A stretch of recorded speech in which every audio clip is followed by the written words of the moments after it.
In a quiet neighborhood in Ohio, there lived an 80-year-old man named Walter Hughes. He was known by everyone on the street, the friendly old man who waved at passing cars and fed birds every morning. But there was one secret Walter had carried his entire life. A secret so heavy it made him avoid certain situations, even simple ones like reading a menu at a restaurant. Walter never learned how to read.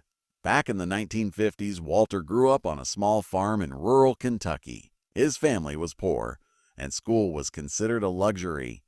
At just 9 years old, he left school to help his father work in the fields. Days turned into years, years turned into decades. Walter became a hard-working man, a factory worker, a husband, and later, a father of two. He built a good life with his own hands. But every time someone handed him a paper, every time he saw a long sign or a letter, he felt the same quiet shame. He learned clever tricks to hide it. At restaurants, he would say, "I'll have the same as her," pointing to his wife, Margaret. At work, he memorized numbers and symbols instead of reading instructions, and when letters arrived in the mail, he would wait for Margaret to come home before opening them. Margaret knew his secret, but she never judged him. Instead, she supported him in silence. For 56 years, she read every bill, every birthday card, and every newspaper article aloud to him. She was his voice in a world full of words. Then one winter morning, everything changed. Margaret passed away peacefully in her sleep. The house suddenly felt empty. The kitchen was too quiet.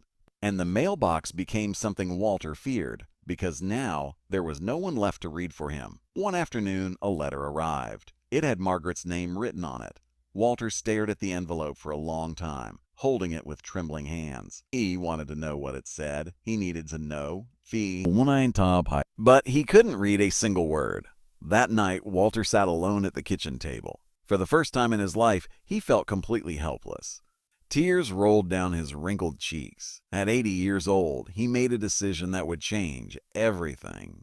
The next morning, Walter walked slowly into the local community center. Inside, children were reading books and volunteers were helping adults learn basic skills. Walter stood near the door, nervous and unsure. Finally, he approached a young teacher named Emily Carter. "Rah!" In a soft voice, he said, "Ma'am, I think I need help. I never learned how to read." Emily looked at him with kindness, not surprise.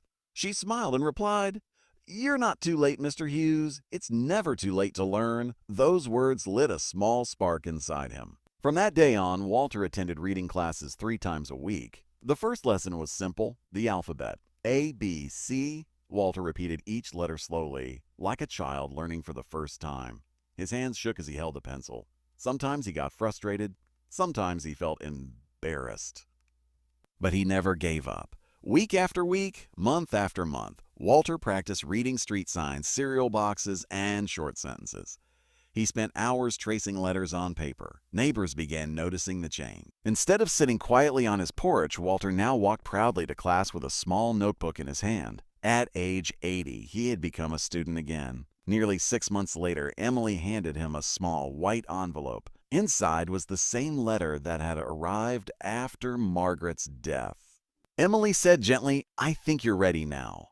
Walter took a deep breath. His heart pounded loudly in his chest as he slowly opened the envelope.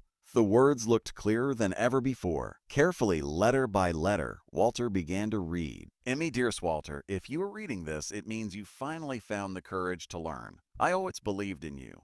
You are stronger than you think. Love forever, Margaret." The room became silent. Walter's voice trembled as he finished the last word, "like." Then tears filled his eyes, but this time they were not tears of shame. They were tears of pride. 80 years old, Walter Hughes had done something many thought impossible. He had learned to read. The story didn't end there.